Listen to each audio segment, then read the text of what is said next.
Shalom teman-teman semua, selamat berjumpa di Kones Channel. Di channel ini Anda akan mendengarkan, bahkan menyaksikan di video-video yang kami akan sajikan, video-video yang terbaik yang akan mengubah hidup Anda dan juga paradigma Anda. Selamat menyaksikan. Seperti biasa, kita harus dapat memahami Daftar Elohim dengan baik dan benar, yaitu dengan kuncinya. Kuncinya adalah akar pola Ibrani yang benar. Ya, inilah kuncinya. Nah, di dalam akar pola Ibrani yang benar, maka kita akan mendapatkan kekayaan yang luar biasa. Dan di luar akar pola Ibrani yang benar, itu melarat, miskin, tidak dapat apa-apa, hanya sedikit, dan tidak banyak yang bisa digali. Ya, puji Bapak Yahweh. Kita akan masuk di dalam session yang kedua mengenai kamu kena kusta, sadarkah? Saudara tahu bahwa penyakit kusta ini secara efektif pengobatannya itu ditemukan sekitar tahun 1940-an. Saudara bisa baca sendiri, saya ambil dari Wikipedia informationnya ini. Ya, jadi sebelum 1940 itu tidak ada cara yang efektif untuk menghancurkan yang namanya bakteri lepra tadi, saudara. Ya. Jadi saudara bisa bayangkan 1940 ini baru loh, saudara. Ya. Belum sampai 80 tahun, saudara. Tapi kalau dilihat dari pembahasan kita, lepra ini sudah ada sejak zamannya Moshe. Sejak zamannya Moshe itu sekitar 1500 tahun plus sebelum Masehi, sebelum Yeshua, saudara. Itu sudah ada lepra. Dan baru saja ditemukannya 80 tahun yang lalu. Berarti selama hampir 6000 tahun ini penyakit kayak momok. Tahu momok ya? Ya, menakutkan, setan. Ya. Saudara bisa bayangkan, kalau saja diambil ya jangka waktu dari Moshe, padahal sebelumnya pasti sudah ada, saudara. Kalau diambil dari Moshe saja, itu berarti sudah sekitar 3.500 tahun yang lalu. Dan Bapak Yahweh saat zaman Moshe 1.500 tahun sebelum Yeshua, ya, atau 3.500 tahun sebelum hari ini, itu sudah memberikan instruksi, ya, memberikan cara jika kalau ada orang kusta yang tahir disembuhkan. Loh, obatnya aja belum ada, saudara. Coba saudara pikir ya, renungkan ya. Obatnya itu masih nunggu 3.500 tahun ke depan. Tapi Bapak Yahweh sudah memberikan secara detail mengenai upacara pentahiran buat orang-orang yang kena kusta. Unik ya. Sangat unik sekali, saudara. Ya, sangat unik sekali penyakit yang satu ini. Obatnya nggak ada, tapi sudah dikasih tahu upacaranya. Dan di dalam sejarah kita bisa melihat, ya, beberapa orang yang kena kusta atau lepra itu disembuhkan. Salah satu contohnya itu adalah si Naaman. Itu saja pakai miracle, nggak pakai antibiotik, saudara. Saudara bisa bayangkan. Ya, nggak dikasih antibiotik sama siapa itu namanya Elisa. Ini minum antibiotik selama 2 tahun, tak kasih obat antibiotik. Enggak. Kan cuma dikasih perintah untuk mencelupkan tubuhnya di Sungai Yordan di Bet Avara 7 kali. Ya, zaman itu nggak ada antibiotik, saudara. Ya, karena itu betul-betul ini penyakit momok, saudara. Ya, mengerikan sekali. Dan zaman Yeshua pun setelah ratusan tahun setelah Naaman, Yeshua menyembuhkan dengan cara mujizat juga. Juga nggak ada antibiotik saat itu, saudara. Nggak ada obat anti-inflammatory atau pembengkakan, nggak ada. Ya, belum ada, memang saat itu belum masanya. Ya. Tapi saat Yeshua menyembuhkan 10 orang kusta dengan cara mujizat, Yeshua ngomong, kamu tunjukkan dirimu kepada imam bahwa kamu sudah tahir. So bisa lihat di situ. Untuk apa? Untuk supaya diadakan upacara pentahiran penderita kusta. So bisa lihat Yeshua sendiri. Nah, dari sini sebetulnya kita harus curiga. Mengapa obatnya baru ditemukan 80 tahun yang lalu, tapi instruksi pentahiran kalau sampai ada orang yang menderita kusta itu sudah ada 3.500 tahun yang lalu. Nah, kita harus curiga. Curiganya bagaimana? Kita harus curiga ini mau ngomong apa ini mengenai kusta. Itu maksud saya. Ya. Jadi supaya terbuka pikiran saudara, oh ternyata ya, bukan soal kusta zaman modern. Kalau zaman sekarang, ini sekarang kita zaman modern ya, itu sudah bisa disembuhkan tanpa hal-hal yang seperti zamannya Naaman. Tapi Bapak Yahweh sudah mendevelop ya kepintaran manusia sehingga bisa mendevelop ya obat-obatan yang mampu menyembuhkan kusta. Nah, kalau begitu, mengapa kok sampai 3.500 tahun yang lalu Bapak Yahweh memberikan perintah ini? Upacara pentahiran buat kusta, ya, penderita kusta. Buat apa? Ternyata Bapak Yahweh seperti yang kita belajar kemarin, ada makna yang lebih dalam ya ketimbang daripada hanya secara fisik kusta saja. Ada yang jauh lebih dalam. Karena itu oleh Bapak Yahweh ya, hal ini dianggap sangat-sangat kritikal dan sangat-sangat penting, bahkan dimasukkan di dalam Torah. Kita tahu ya Torah itu apa ya? Torah itu adalah 5 kitab Moshe yang ditulis Moshe. Ya, Kejadian, Keluaran, Imamat, Bilangan, dan Ulangan. Itu Torah. Nah, ini mengenai upacara pentahiran kusta ini adalah isi daripada Torah. Jadi saudara harus bisa membedakan antara Torah dan isi Torah. Ya, nah kita akan melihat mengenai upacara pentahiran penderita kusta. Saya harap saudara sudah memperlengkapi dengan pembacaan yang saya berikan kemarin, sehingga saudara tidak terlalu bingung, saudara cepat nangkepnya. Kalau saya kasih PR, saudara lakukan supaya pada saat dinyatakan kebenaran daftar Elohim, saudara langsung catch. Oh, ini ngomong ini, saya sudah baca. Oh, ini ngomong ini, saya sudah baca. Itu lebih mudah, saudara. Ketimbang nggak tahu apa-apa, nol podol, ya. Udah nol podol lagi, ya toh? Nggak tahu jadi berapa nolnya, ya. Jadi saudara nggak bisa dapat lebih lengkap, ya. Jadi sangat bermanfaat sekali kalau saya berikan, karena kita Bible study, namanya Bible study ya, saudara harus study, saudara ya. Jadi harus memahami. Baik, kita akan baca ayatnya terlebih dahulu sebagai fondasinya, yaitu Imamat pasal 14 ayat 1 sampai 20. Sebetulnya lebih, kalau nggak salah sampai 39 kalau nggak salah ya. Tapi ingat ini hanya berulang saja. Jadi saya ambil yang di atasnya saja. Karena yang bagian 21 sampai 39 kalau nggak salah ya, itu adalah bagian orang yang tidak mampu tapi kena kusta. Tapi prinsipnya sama ya. Jadi karena itu saya hanya ambil dari Imamat 14 ayat 1 sampai 20. Silakan Brother Henok untuk membacanya. Terima kasih. Imamat 14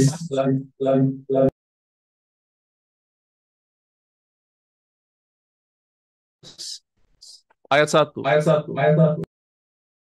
Itu ada yang dibuka itu, sorry. Ada 2 app yang dibuka. Tolong satu dimatiin.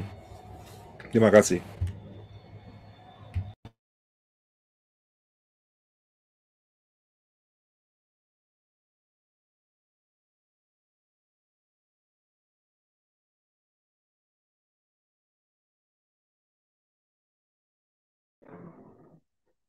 Hilang suaranya, Pak. Oke. Imamat 14 ayat 1. Berfirmanlah Yahweh kepada Moshe dengan mengatakan, 2. Inilah Torah bagi mereka, bagi yang menderita kusta. Pada hari penahirannya, haruslah ia dibawa kepada imam. 3. Dan imam harus pergi keluar perkemahan untuk memeriksanya, dan apabila tanda penyakit kusta itu memang sudah disembuhkan dari yang menderita kusta itu. 4. Lalu haruslah imam memerintahkan supaya ia membawa 2 ekor burung yang hidup dan tahir, kayu aras dan kain krimisi, dan hisop untuk penahiran dirinya sendiri. 5. Dan haruslah imam memerintahkan supaya ia menyembelih seekor burung itu di atas bejana tanah liat di atas air yang mengalir.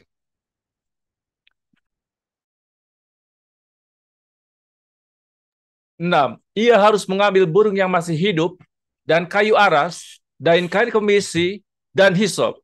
Dan ia harus mencelupkan burung yang hidup dan semuanya itu di dalam darah burung yang sudah disembelih itu di atas air yang mengalir. 7. Dan ia harus memercikannya ke atas orang yang menahirkan dirinya sendiri dari kusta itu sebanyak 7 kali dan menyatakannya tahir. Ia juga harus melepaskan burung yang masih hidup itu ke atas permukaan padang. 8. Orang yang menahirkan dirinya itu harus mencuci pakaiannya dan mencukur seluruh rambutnya dan mandi dengan air, dan ia pun tahir. Setelah itu ia harus masuk ke dalam perkemahan dan tinggal di bagian luar kemah itu selama 7 hari. 9. Pada hari yang ketujuh, haruslah ia mencukur seluruh rambut di kepalanya, dan janggutnya, dan alis matanya, dan seluruh bulunya, lalu mencuci pakaiannya, dan memandikan tubuhnya dengan air, dan ia pun tahir. 10. Pada hari yang ke-8, haruslah ia mengambil 2 ekor anak domba jantan yang sempurna tanpa cela, dan seekor anak domba betina berumur setahun yang sempurna tanpa cela, dan 3/10 bagian tepung terbaik persembahan sajian yang diolah dengan minyak serta 1 log minyak. 11. Dan imam yang menahirkan itu bersama-sama dengan orang yang akan menahirkan dirinya harus menempatkan diri di hadapan Yahweh di pintu kemah pertemuan. 12. Dan imam harus mengambil seekor anak domba jantan itu dan mempersembahkannya sebagai persembahan penebus salah dan 1 log minyak itu.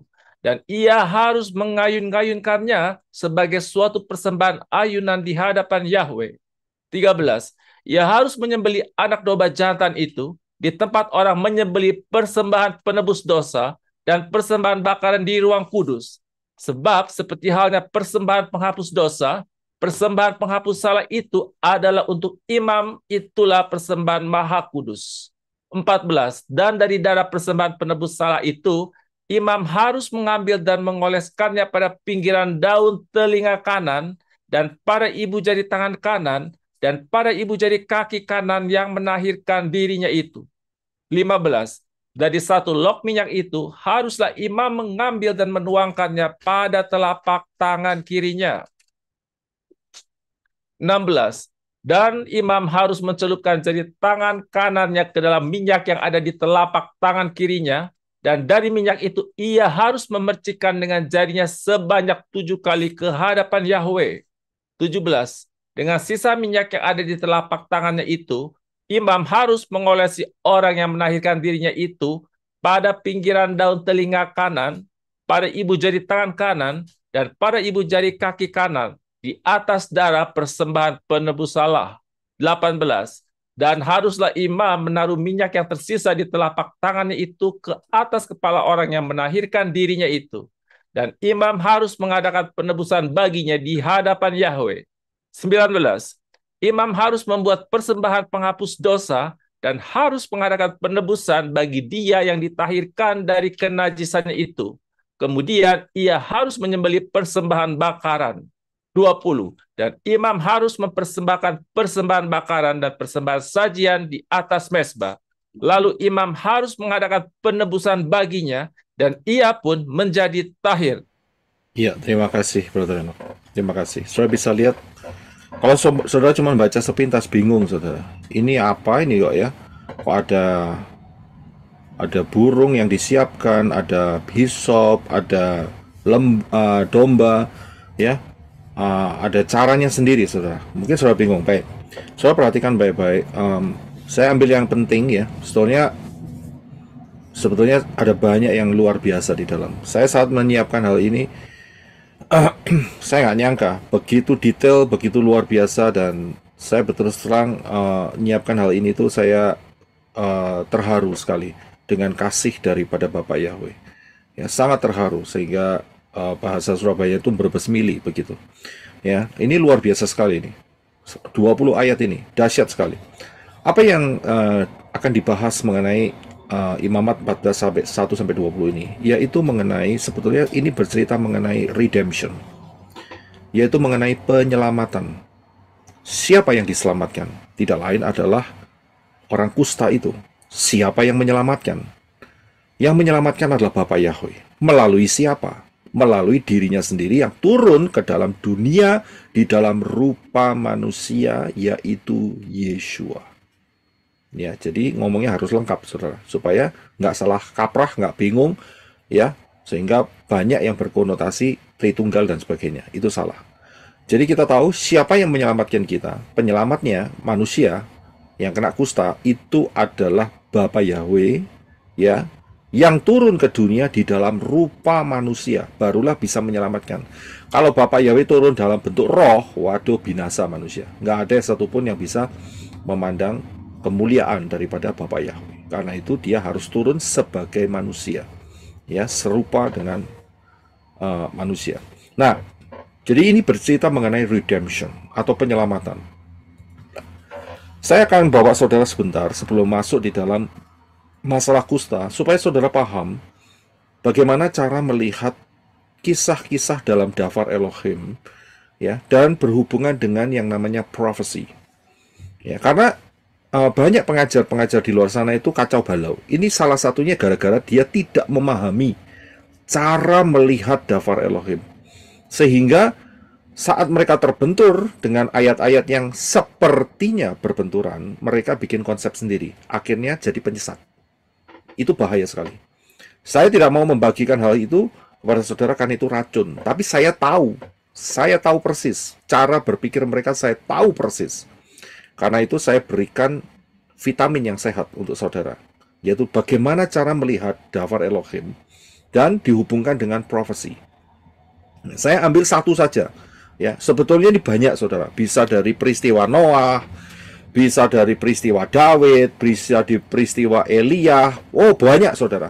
Tapi saya ambil yang satu ini karena sering saudara dengar, yaitu mengenai Yonah.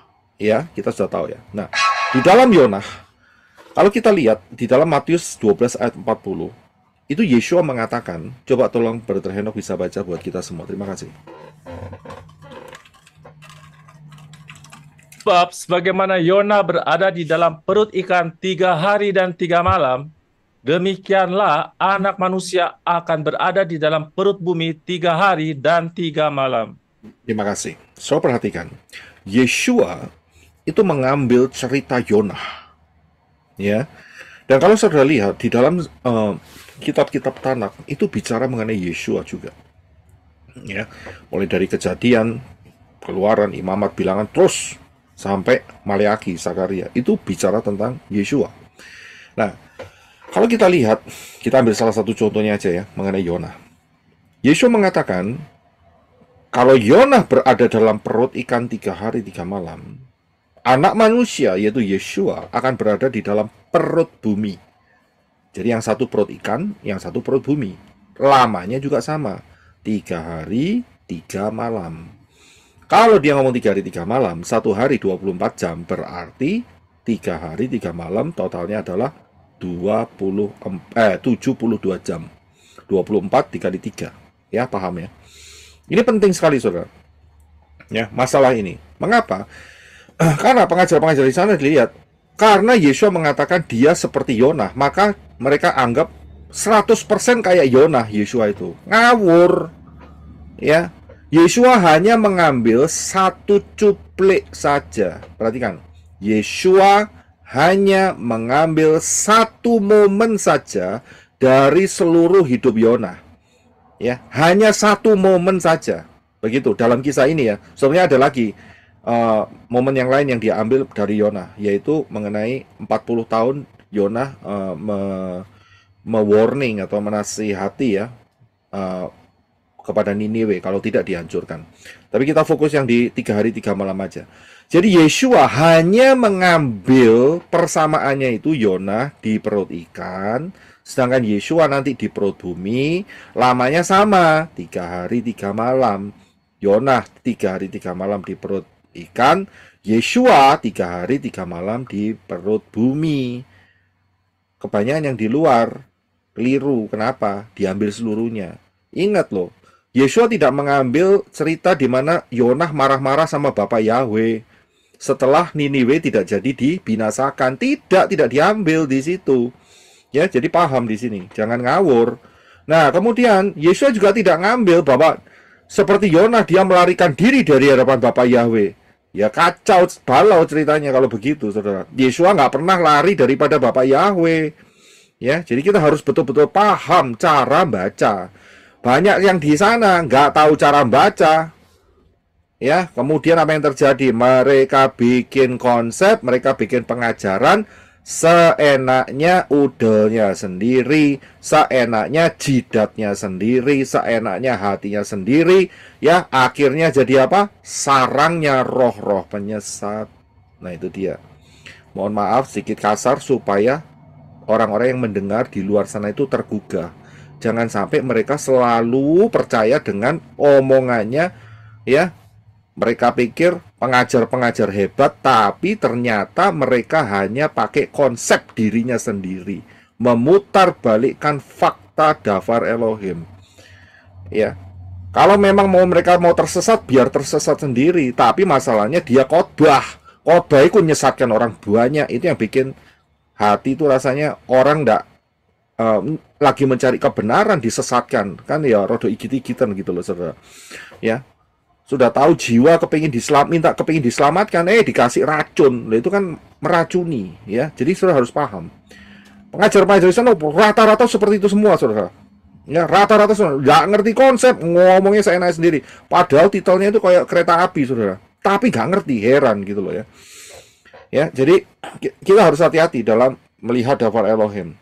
Jadi Yeshua dalam hal ini hanya mengambil persamaan 3 hari 3 malamnya saja, dengan konsep di mana Yonah tinggal di perut bumi 3 hari 3 malam dan Yeshua ada di dalam Yonah di perut ikan, maksud saya. Yonah di perut ikan 3 hari 3 malam dan Yeshua di perut bumi selama 3 hari 3 malam, ya. Jadi paham dalam hal ini. Baik. Kita akan melihat dengan cara yang sama untuk melihat dafar Elohim mengenai leprosy, mengenai kusta. Ya, perhatikan ayat 1 2 3. Bapak Yahweh yang berfirman kepada Moshe, ya, ayat 3. Ayat 2. Inilah Torah bagi yang menderita kusta. Pada hari penakhirannya haruslah ia dibawa kepada imam. Jadi dia harus dipertemukan dengan imam. 3. Dan imam harus pergi keluar perkemahan untuk memeriksanya. Nah, keluar perkemahan, imam ini siapa? Imam ini adalah representasi daripada Bapak Yahweh, yang tidak lain berbicara mengenai Yeshua, saudara. Ya, jadi imam ini berbicara mengenai Yeshua. Saya tidak ngomong imamnya adalah Yeshua, ya, karena imamnya saat itu adalah Imam Lewi, ya. Tapi ini kan kita ngambil makna rohaninya. Nah, dari mana kita bisa melihat dia pergi harus keluar dari perkemahan? Perkemahannya di mana? Shamayim. Jadi Bapak Yahweh harus keluar dari Shamayim, ya, dan menjadi serupa dengan manusia, yaitu Yeshua, supaya dia menjadi imam untuk ketemu dengan orang-orang kusta. Saya sudah ajarkan pengajaran yang luar biasa ini, yaitu di dalam Bereshit yang sebelah kanan. Mungkin banyak yang belum mengerti, saudara harus kembali ke pengajaran ini. Bereshit, nubuatan yang super dahsyat. Saudara akan diberkati dengan luar biasa, ya. Saudara dengarkan, saudara ulangi pengajaran ini, luar biasa sekali. Di mana Bapak Yahweh itu keluar dari Shamayim. Saya nggak bisa jelaskan secara detail, ya. Ya, Beth Resh, ya, Beth itu rumah, ya, Resh itu adalah kepala, yaitu Bapak Yahweh. Bapak Yahweh keluar dari Shamayim. Buat apa? Buat ketemu dengan orang kusta. Saudara bisa lihat, itu intinya di sana. Jadi perhatikan pengajaran Bereshit, nubuatannya super dahsyat. Jadi saat Bapak Yahweh keluar dari Shamayim, dia turun ke dunia di dalam rupa manusia, yaitu Yeshua. Ya, dan ayat yang keempat berkata, lalu haruslah imam memerintahkan supaya ia membawa, ya ini dia yang disiapkan, ya, yang harus dibawa, ya, yang harus dibawa 2 ekor burung yang hidup dan tahir. Ini burung tekukur, ya. Kemudian kayu aras, Kemudian dibawa kain kirmisi dan hisop untuk penahiran dirinya sendiri. Saudara bisa lihat. Jadi ini adalah hal-hal yang harus disediakan. Nah, kita akan melihat satu persatu. Ya. Kita akan melihat satu persatu. Kalau kita lihat yang pertama adalah kayu aras. Untuk soal 2 ekor burung yang hidup dan tahir, ini burung tekukur ya, yang tahir ya. Tidak boleh burung gagak, saudara ya. Itu nanti bagian terakhir. Yang pertama adalah kayu aras. Ini saya tidak lagi promosi tentang pohon Natal ya. Ini bukan soal pohon Natal. Ini pohon aras yang kayunya dipakai untuk apa? Untuk pentahiran. Bagaimana cara ditahirkan? Yaitu dengan menggunakan yang namanya crucifixion, penyalipan. Karena disalibkan di mana? Di pohon. Karena itu dibutuhkan kayu aras. Nggak boleh pakai kayu yang lain. Jadi spesifik. Kalau Bapak yang minta, ya harus kasih spesifik. Jadi ini bicara mengenai untuk penahiran. Itu bicara harus ada unsur crucifixion, penyalipan. Baru bisa proses ini berjalan. Tapi apakah cuma crucifixion? Ternyata ya ada hal-hal yang melengkapi di dalamnya. Ini harus satu paket, saudara. Ya, yang connected satu sama lain dan integrated satu sama lain. Yang pertama adalah kayu aras yang berbicara mengenai proses crucifixion. Bisa lihat ya. Yang kedua yang disiapkan adalah kain kirmisi. Apakah kain kirmisi itu? Ya, kalau saudara cek di Daftar Elohim banyak sekali, saudara. Tapi saya ambil satu saja mengenai kain kirmisi, yaitu di dalam Keluaran 39 ayat yang pertama. Silakan Brother Enoch. Dengan benang nila, ungu, dan kirmisi, mereka membuat pakaian yang dipintal untuk melayani di ruang kudus. Mereka membuat pakaian kekudusan yang bagi Harun, seperti yang telah Yahweh perintahkan kepada Moshe. Ya, terima kasih. Saya bisa lihat, kain kirmisi ini mewakili pakaian kekudusan bagi Harun. Harun adalah imam besar. Jadi inilah pakaian efod yang menjadi pakaian imam besar. Jadi kain kirmisi di sini berhubungan dengan identitas sebagai imam besar. Saya bisa lihat, ya mereka tidak suruh bikin efod ini bikinnya mahal sekali ya, cuman diwakilkan oleh kain kirmisi.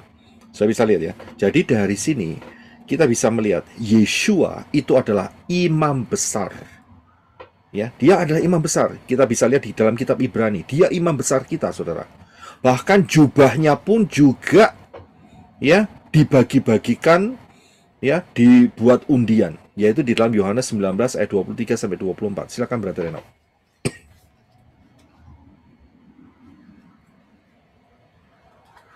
Kemudian ketika para prajurit itu menyalibkan Yeshua, mereka mengambil jubahnya dan menjadikannya 4 potong, 1 potong untuk setiap prajurit. Juga pakaiannya, tetapi pakaian itu tanpa jahitan, dari atas seluruhnya tenunan. Lalu mereka berkata seorang terhadap yang lain, janganlah kita merobeknya, tetapi kita akan membuang undi atasnya. Itu akan menjadi milik siapa? Dengan demikian kitab suci dapat digenapi yang mengatakan, mereka membagi-bagikan jubahku di antara mereka, dan mereka melempar undi atas pakaianku. Memang kemudian para prajurit itu telah melakukan hal-hal itu. Ya, terima kasih. Jadi kalau saudara lihat di movie-movie yang merepresentasikan cerita mengenai Yeshua, dan juga di dalam yang diciptakan oleh dikarangkan oleh Mel Gibson itu ya, The Passion of Christ. Ingat ya, itu jadi nama ya. Jadi saya harus pakai Christ ya. Sebenarnya yang benar seharusnya adalah The Passion of Hamasiah, tapi mereka pakai The Passion of Christ. Kalau saudara lihat di mana saat itu Yeshua jubahnya disobek, salah saudara. Keliru ya, karena apa? Tidak sesuai dengan Daftar Elohim ya. Jubah ini sebetulnya adalah jubah mahal. Bajunya itu tanpa jahitan, berarti hanya 1 tenunan. Ini bajunya orang mahal. Kenapa? Kalau orang mahal pasti akan diundi, kepingin siapa yang memiliki. Tapi kalau bajunya compang-camping, udah disobek-sobek, siapa yang mau punya ya? Siapa yang mau memiliki?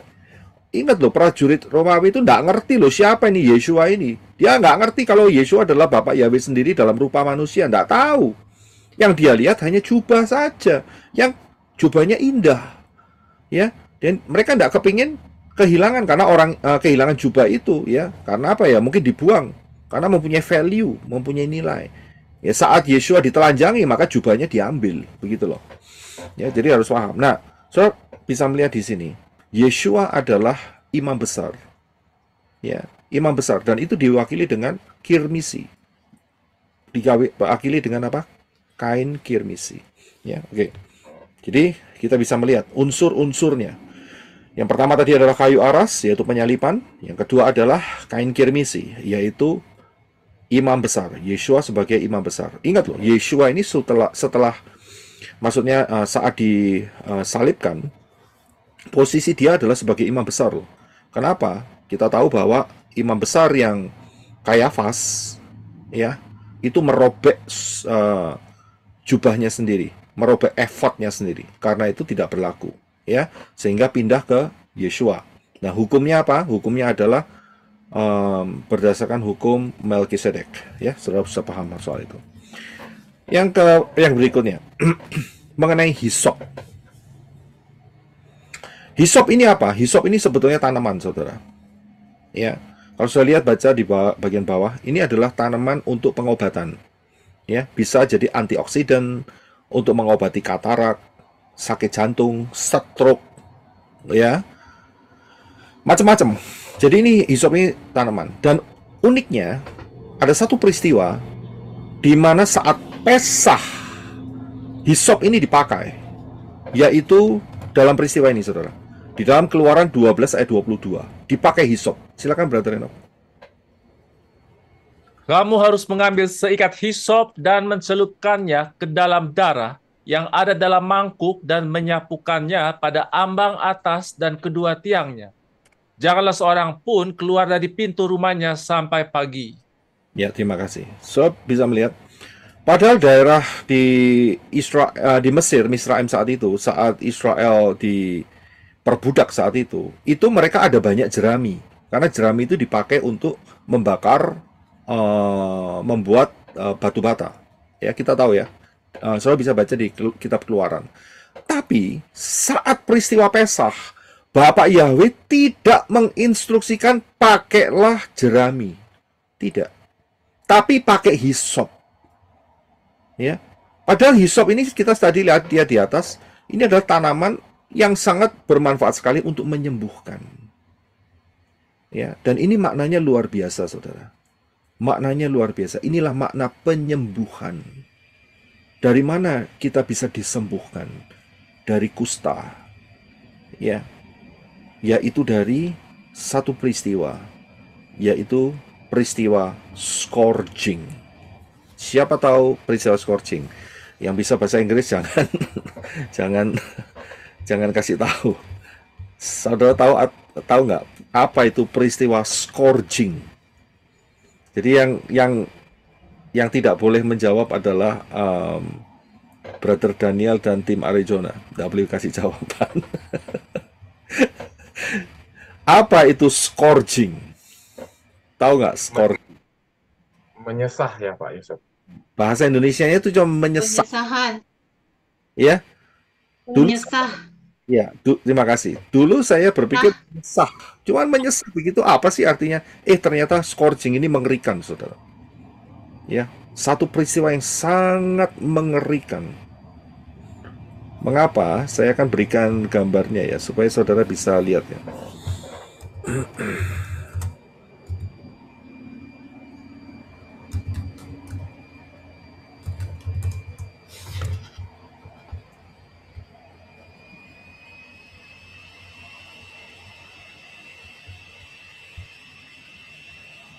Ya, saya akan bagikan sama saudara.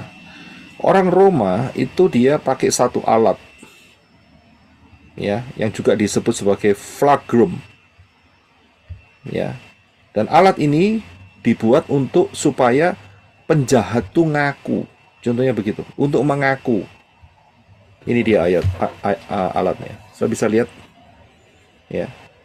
Untuk ngaku supaya dia mengakui. Biasanya dia dipukul sampai 40 kali pukulan. Bayangin saudara, di ujung-ujungnya daripada tali itu ada besi-besi tajam di situ. Dan itu dihantamkan ke dada, ke punggung. Kira-kira saudara tahu jadi model seperti apa? Kalau orang kena scourging. Kalau bahasa Indonesia cuma menyesah begitu saja, nggak ada yang unik, ya. Tapi kalau sampai orang itu kena scourging, itu seperti kalau saudara bikin bakso, ya. Jadi ada daging, kemudian saudara cincang begitu, ya. Nah ini adalah contoh di mana orang di scourging. Itu dia diikat di sebuah pool, ya, dan kemudian dia ditelanjangi, dan kemudian dia bagian belakangnya dihantam, dihajar dengan flagrum tadi, saudara, ya. Dan saudara bisa mengerti bagaimana reaksinya itu sangat-sangat dahsyat sekali, ya, dihajar begitu. Inilah yang diterima oleh Yeshua HaMashiach.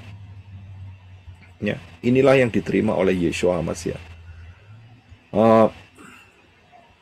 Sangat mengerikan sekali, ya, sangat tragis dan mengerikan apa yang dialami oleh Yeshua. Dan inilah yang sebetulnya Yeshua mau berkata bahwa kesembuhan itu ada di bilur-bilur Yeshua. Ya, 1 Kepa 2 ayat 24. Silakan Brother Enoch. Dia sendiri telah menanggung segala dosa kita di dalam tubuhnya di atas kayu salib, supaya kita yang telah mati terhadap dosa dapat hidup oleh kebenaran. Oleh bilur-bilurnya kamu telah disembuhkan. Haleluya. Terima kasih. So bisa lihat harga yang harus dibayar untuk kesembuhan, saudara. Ini nggak soal bicara soal penyakit flu, penyakit encok, penyakit apapun dalam kehidupan jasmani, tidak. Tetapi ultimate penyakit yang sangat luar biasa, yaitu kusta. Itu dibayar dengan scourging, saudara.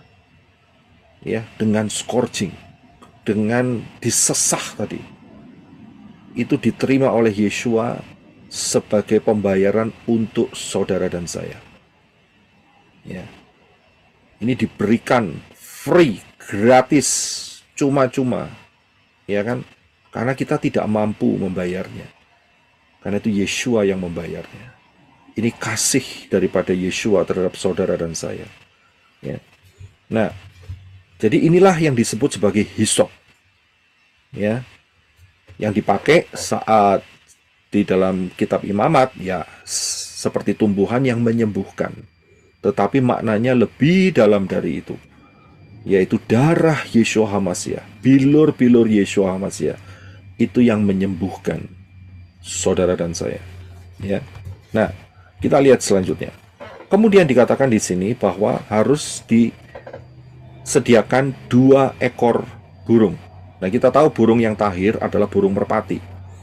Ya. Nah, di dalam burung merpati ini harus disediakan 2. Mengapa 2? Karena yang satu, yaitu ada di ayat yang kelima, harus disembelih. Ya, dan haruslah imam memerintahkan supaya ia menyembelih seekor burung itu. Ya, di atas bejana tanah liat, di atas air yang mengalir. Harus ada air yang mengalir. Air yang mengalir ini bicara mengenai firman. Ya, tanah liat ini bicara mengenai manusia. Saudara, hidup saudara harus penuh dengan aliran firman. Saudara harus penuh dengan makan tubuh Yeshua dan minum darahnya. Dia harus dialiri. Ya, kalau tidak dialiri kering. Kalau sudah kering, akhirnya 3M. Ya, mules, ya kan? Murus dan modiar. Ya kan, kering. Jadi harus ada air yang mengalir. Dan kemudian Itu burung yang satu. Burung yang lain bagaimana? Kan disediain dua kan. Yang lain adalah di ayat yang ke-6. Ia harus mengambil burung yang masih hidup, kemudian ditambah kayu aras, ditambah kain kirmisi, ditambah hisop, dan ia harus mencelupkan burung yang hidup, dan semuanya itu di dalam darah burung yang sudah disembelih di atas air yang mengalir. Saudara bisa lihat? Jadi, burung yang masih hidup, ditambah kayu aras, ditambah kain kirmisi, ditambah hisop, dicelupkan dalam darah dan air yang mengalir. Ya, perhatikan peristiwa ini. Penyalipan itu ada kayu, ada peristiwa scourging, ya, penyiksaan, penyesahan, dan juga ada kain kirmisi, yaitu imam besar yang menanggungnya, yaitu Yeshua. Dan kemudian dicelupkan di dalam darah burung yang disembelih. Ya, dan kemudian ada air yang mengalir. Perhatikan saat kematian Yeshua, dia ditusuk lambungnya. Yang keluar adalah darah dan air. Saudara bisa lihat, ini satu peristiwa yang sangat perfect sekali. Gambaran yang sangat detail sekali mengenai penyalipan, saudara. Mengenai redemption, penebusan.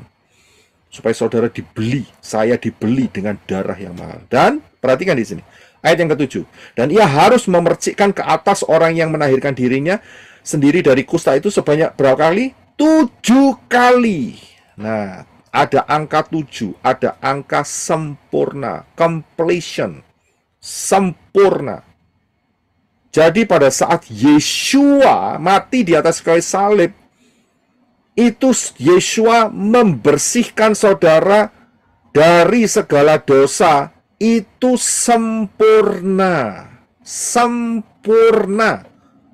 Ya, nggak tersisa, sempurna. Karena itulah selama saudara ada di dalam Yeshua, saya dalam Yeshua, maka dipastikan kita tidak akan pernah masuk masa 666. Perhatikan itu. Amin. Kalau ada yang mengajarkan bahwa pengikut Bapa Yahweh dalam Yeshua HaMashiach harus disucikan, dimurnikan, diuji, ya, di dalam masa 666, itu namanya mereka itu pengajar-pengajar yang menghina darah Yeshua. Karena apa? Menganggap tidak cukup mampu membersihkan dosa-dosa saudara. Itu penghinaan loh terhadap darah Yeshua.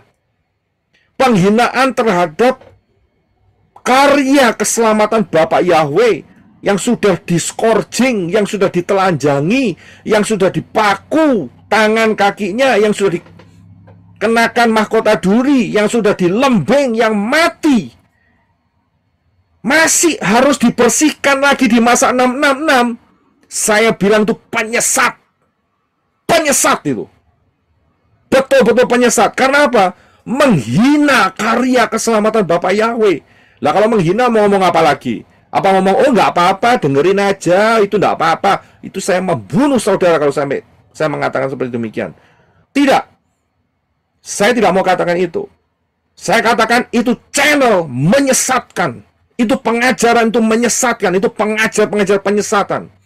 Kalau saudara mau masih ikut sama mereka, silahkan rasakan nanti. Ya, kalau bisa masuk dengan masa 666 itu kira-kira modelnya kayak apa. Ya, untung-untung kalau masih bisa masuk dalam kriteria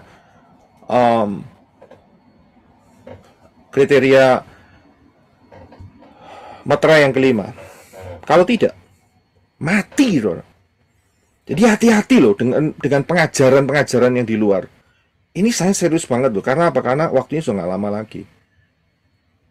Ya, dulu mungkin saya masih lembek-lembek, saudara. Ya, masih toleransi lah beginilah. Tapi tidak bisa lagi sekarang. Ya, itu pengajaran menyesatkan. Itu pengajar-pengajar penyesat yang dipakai oleh Satan, saya bilang. Ya, karena apa? karena menghina pekerjaan yang telah Yeshua lakukan. Mereka pikir tidak cukup, jadi harus dibersihkan di dalam masa 666. Wah, itu satanik saya bilang. Ya, konsep satan itu betul-betul konsep satan. Ya, kalau saudara masih mengikutin di sana ya, hukumnya cuma satu, saudara. Orang buta nuntun orang buta, sama-sama kecemplung jurang. Silakan begitu, ya. Tapi saya tidak mau melakukan hal itu. Jadi jangan sampai ada yang menyalahkan saya di hadapan Bapak Yahweh. Tidak diajarkan hal ini. Saya ajarkan berulang-ulang. Ya, konsep keselamatan ini itu 100% cleanse, bersih di hadapan Bapak Yahweh. Pakai angka 7.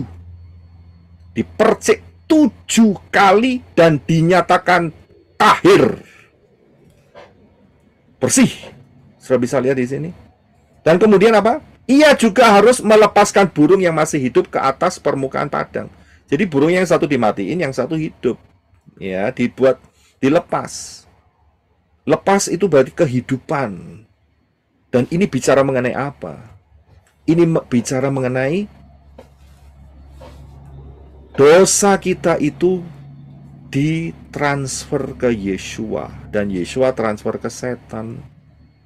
2 Korintus 5 ayat 21. Silakan Brother Reno.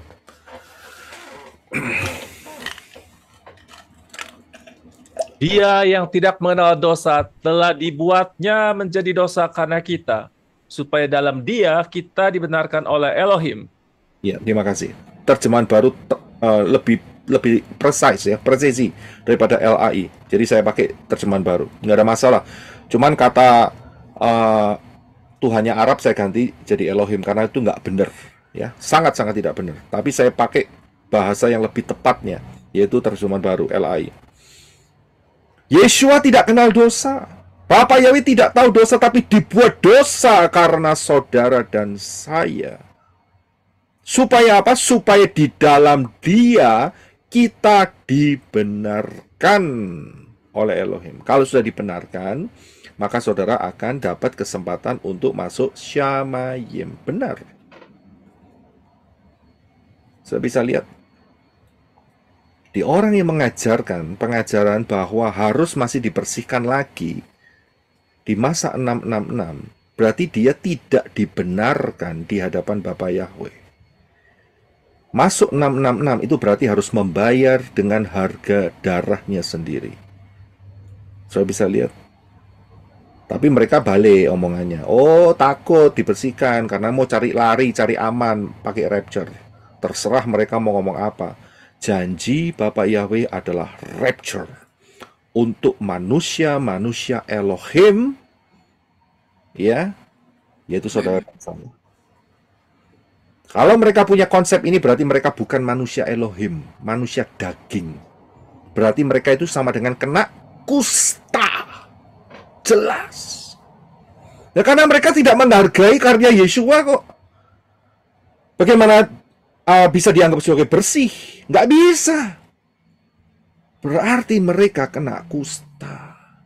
Tapi pakai atributnya. Atributnya pola akar Ibrani, talit, kepa, ya, baptis nama Bapak Yahweh, nama Yeshua. Ingat, itu tidak menyelamatkan. Karena apa? Karena itu hanya langkah awal. Ya.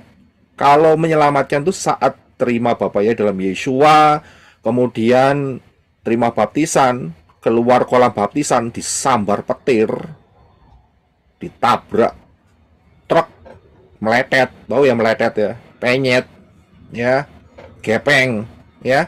Nah, itu baru masuk langsung Shamayim. Tapi nggak dapat apa-apa, nggak ada rewards, karena belum melakukan apa-apa, asal selamat. Saya bisa lihat. Jadi baptisan, percaya Bapak Yahweh dalam Yeshua HaMashiach, ya, itu langkah awal. Dafar Elohim mengatakan, dimulai dari roh tapi berakhir di dalam daging. Berarti dalam kedagingan. Kalau sudah dalam kedagingan, Dafar Elohim juga bilang, Keinginan daging bertentangan dengan keinginan roh. Berarti tidak akan masuk di tempatnya roh, yaitu ruah Yahweh Elohim. Maksudnya di mana? Tempatnya 3M, mate, mampus, modiar. Di mana itu? Yaitu di Gehenna, lautan api. Ya, jadi harus paham. Harus paham. Dafar Elohim itu jelas banget, saudara. Jelas banget dan sederhana. Jadi kita harus tahu prinsip ini. Yaitu burung yang dimatikan itu adalah kematian Yeshua, dan burung yang dilepaskan itu adalah kehidupan, di mana Yeshua mengenakan tubuh kemuliaan. Nah, inilah cerita mengenai baptisan di dalam nama yang benar, yaitu hidup kita yang lama dikubur dan kemudian kita dibangkitkan. Saya bisa lihat dikubur dalam air. Jadi baptis itu nggak dipercik, kubur dalam air. Filipi 3 ayat 10, silakan Brother Enoch. Agar aku mengenal Dia dan kuasa kebangkitannya serta persekutuan dalam penderitaannya, supaya aku menjadi serupa dalam kematiannya. Haleluya, terima kasih. Saya bisa lihat di sini ada kuasa kematian dan kuasa kebangkitan.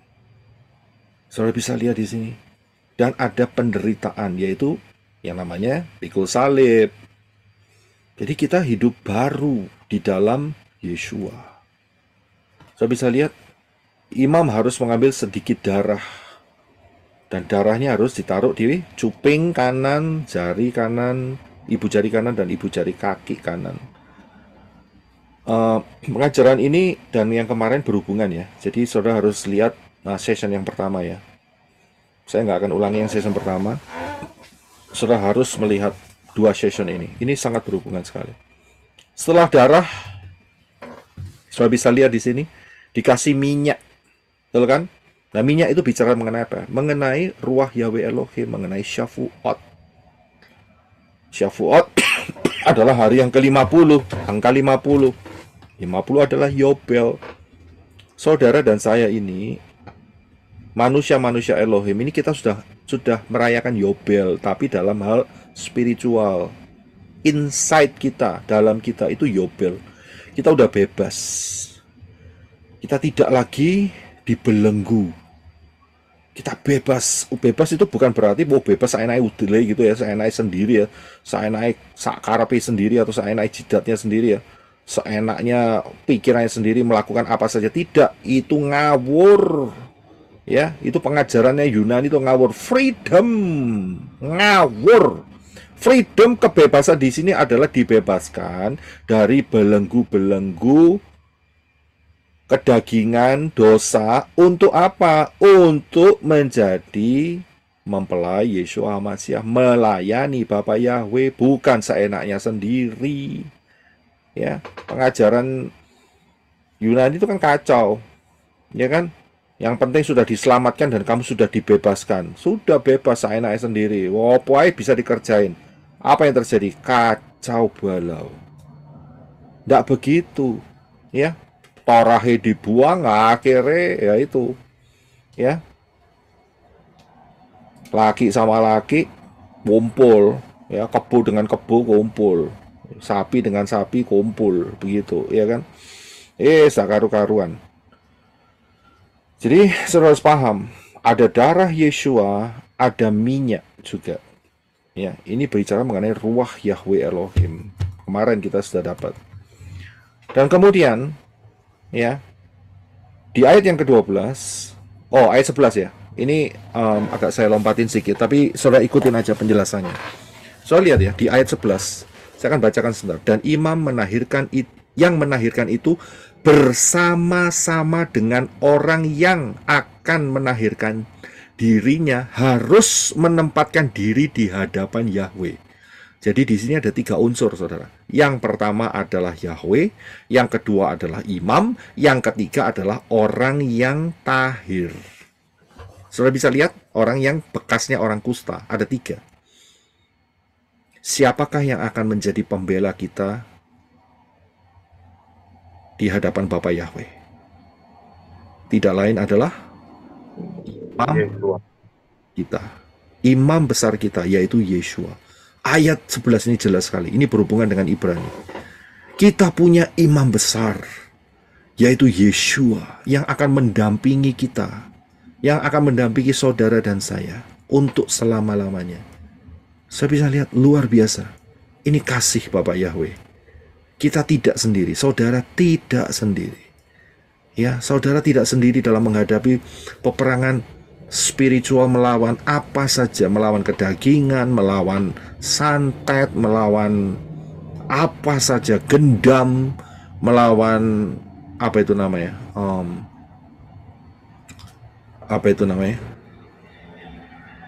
Pelet, ya. Saudara tidak sendirian, asalkan saudara mau ditemani sama Yeshua. Lah nek lari-lari terus, ya tanggungan dewe, begitu loh, tanggung sendiri.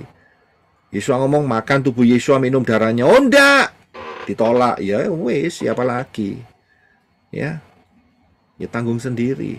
Ingat loh, di hadapan Bapak Yahweh kita harus didampingi oleh Yeshua, imam besar kita, ya.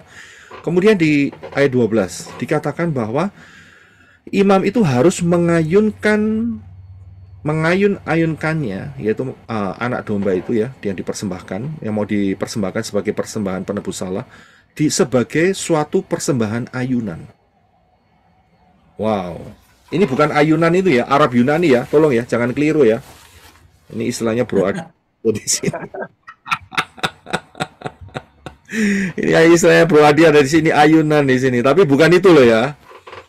Katanya satu buah katanya sama, ayunan, tapi maknanya berbeda. Jadi saudara harus paham. Ya, oh, itu ada ayunan itu boleh, itu ayunan ada di dalam Torah itu. Berarti boleh ada Arab dan Yunani. Ngawur ya. Saya bilang ngawur itu yang ngomong kayak gitu. Lihat dulu dong ya. Lihat dulu ngomong apa ayunannya.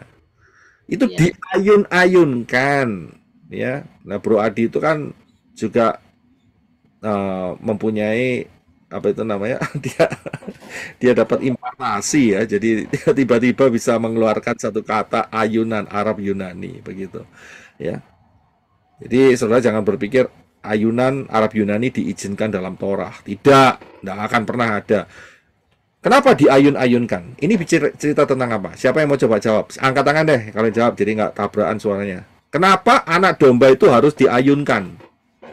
Jadi diayunkan. Jadi ayatnya begitu kan? Siapa yang mau jawab? Kenapa kok harus diayunkan? Ada yang paham nggak? Unik sih memang. Anak domba diangkat, diayun-ayun gini. Lucu ya? Ibadahnya dulu itu kan gitu kan? Diayun-ayun. Ya. Kenapa kok diayun-ayunkan? Ya. Siapa yang mau berani mencoba untuk menjawab? Mengapa diayun-ayunkan anak domba itu yang mau dipersembahkan? Ya, silakan Brisco. Kalau tidak salah sih untuk persembahan kan sebagai tanda-tanda persembahan kayak gini. Oh ya. Kalau itu kan kalau yang namanya Brisco itu mengayunkan tangan gini, pai-pai itu namanya. Ini nggak ada hubungannya dengan pai-pai, saudara. Nanti terima angpau begini ya. Nah, bukan itu, saudara. Jadi ini nggak ada namanya hubungannya dengan cukok sinian ya, dengan Imlek. Iya. Nggak ada. Ya, nggak ada. Oke, terima kasih, Bisco. Silakan, Bro Desmond. Supaya anak dombanya tidak teriak-teriak, Pak, nggak nangis, nggak kabur gitu, Pak. Lebih tenang gitu dombanya. Oh, jadi diayun-ayun kayak baby gitu, diayun-ayun gitu ya. Biar dia tenang gitu, Pak. Enggak ya? Anak domba diayun-ayun ya, mereka teriak-teriak ya kan, pusing kan kepalanya. Bukan itu, bukan kita kayak ayun-ayun si baby kita, bukan ya. Ini unik saudara, nggak semua peristiwa harus diayun-ayunkan, tapi dalam peristiwa ini diayun-ayunkan. Diayun-ayunkan. Ya, dipersembahkan pada Bapak Yahweh, kemudian diunjukkan, diayun-ayunkan gini. Oke, nggak ada yang bisa jawab. Oke lah, puji Bapak Yahweh. Saya akan lanjutkan dengan jawabannya. Kenapa diayun-ayunkan itu? Karena ini, saudara. yaitu sebagai peringatan Yom Habikurim. Karena di dalam peristiwa Yom Habikurim, apa itu Yom Habikurim? Buah sulung. Buah sulung, perayaan buah sulung itu harus diayun-ayunkan. Saudara bisa lihat. Dan ini bicara mengenai apa buah sulung? Yaitu mengenai tubuh kemuliaan. Luar biasa nggak? Ya, jadi suatu peringatan di hadapan Bapa Yahweh untuk pentahiran orang-orang kusta itu ada unsur kedepannya, yaitu mengenai tubuh kemuliaan. Saudara perhatikan dua pengajaran saya, tubuh kemuliaan dan tebus tubuh. Belajar, saudara. Perhatikan dua pengajaran ini memberkati saudara sekalian. Karena saudara akan ngalami, saya akan ngalami. Kita harus tahu konsepnya. Kita harus paham apa yang menjadi janji daripada Bapa Yahweh. Karena itu, tubuh kusta akan dijadikan tubuh kemuliaan. Siapa yang nggak mau? Siapa yang nggak bersyukur, saudara? Tubuh kusta, tangannya hilang, jarinya hilang, alisnya hilang, kena jadi buta.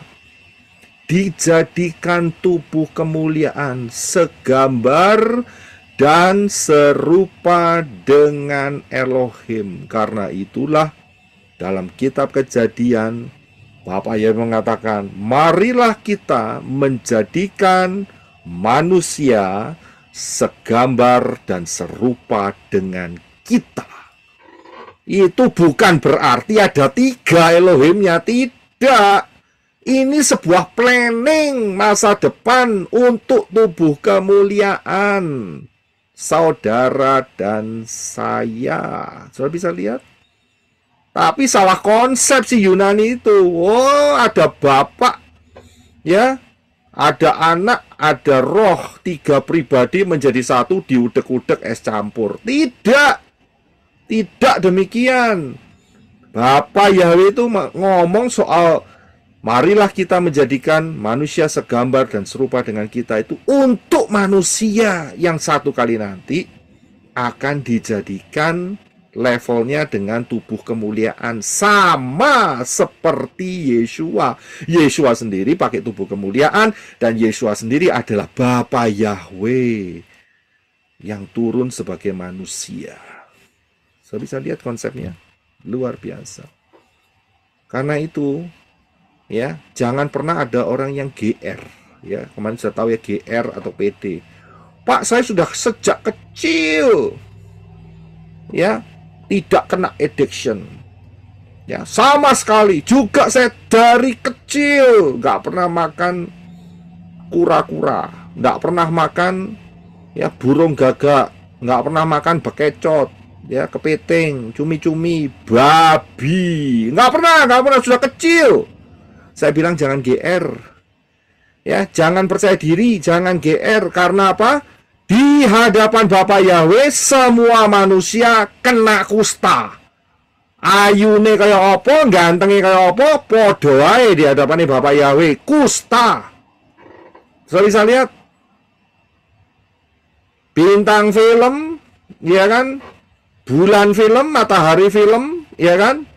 Itu semua kena kusta semua. Semua yang di luar Bapa Yahweh kena kusta. Tangannya keting semua, jarine meroto semua, ya, kusta semua. Spirit kusta itu di sana. Hanya ada satu tempat di mana kita tidak lagi kena kusta, yaitu pentahiran dan mengenakan Yeshua HaMashiach. Kita dinyatakan tahir. Roma 13 ayat 14. Silakan Brother Enoch. Tetapi kenakanlah Tuhan Yeshua HaMashiach, dan janganlah menjadikan angan-angan kedagingan sebagai hasrat. Tetapi kenakanlah Tuhan Yeshua HaMashiach sebagai perlengkapan senjata terang, dan janganlah merawat tubuhmu untuk memuaskan keinginannya. Terima kasih. Saya bisa lihat, jangan pede selama saudara, ya, tidak di dalam Bapak Yahweh dalam Yeshua HaMashiach. semua itu kusta. Addiction itu kusta. Ya. Kalau sampai hari ini masih ada yang belum bisa melepaskan ini, rugi besar. Karena kuasa itu sudah ada di dalam saudara. Kisah Rasul 1 ayat 8.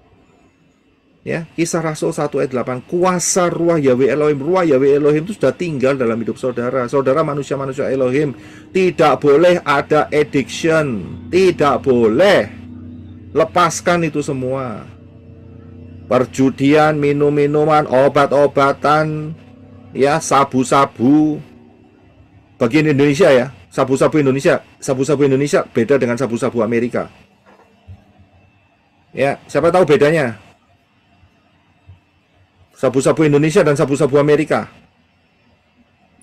Kalau sabu-sabu Indonesia itu makanan Jepang, Pak. Kalau sabu-sabu Amerika itu benar-benar sabu-sabu. Saya rasa Sabu Indonesia sarapan bubur, Pak. saya nggak ngerti, itu kasihan banget itu yang jualan sabu-sabu itu ya. Yang saya dengar bisa bikin mabuk, Pak. Yang saya dengar itu yang sabu-sabu Amerika itu makanan Jepang, yang Indonesia itu yang bikin orang gedek itu. Sarapan bubur, Pak. Ya, saudara harus paham akan hal ini. Jangan menjamah yang najis. Jangan kena kusta. Wah, nggak tahan, Pak. Mulut saya kalau nggak kena yang namanya asap, nggak mampu. Saudara ngomong nggak mampu, ya nggak mampu. Saudara bilang mampu karena ada Ruah Yahweh Elohim. Nggak mampu, Pak. Nggak enak kalau mulut saya nggak makan yang namanya cumi-cumi goreng, nggak enak. Ya. Mampu. Ada Ruah Yahweh Elohim yang memampukan saudara lepas dari gudang garam, lepas dari cerutu, lepas ya dari Sampurna. dari apa? Sampurna. Ya, saudara nyedot Sampurna nggak bakal jadi sempurna. Jangan ditipu sama-sama sempurnanya. Ya. Kalau saudara mau sempurna, saudara harus menjadi anak-anak Bapa Yahweh, manusia-manusia Elohim, makan tubuh Yeshua, minum darahnya, saudara akan jadi sempurna di dalam tubuh kemuliaan nantinya. Amin. Jelas banget hal ini. Jadi sampai yang di luar sana, yang di sini sudah pasti sudah terlepas, puji Bapak Yahweh, saya bersyukur. Yang di luar sana yang dengar ini, kalau sampai saudara addiction, berarti saudara masih menjilati yang namanya bakteri lepra. Satu kali nanti lepra sungguhan. Jelas. Lepas dari game, Pak. Game, Pak.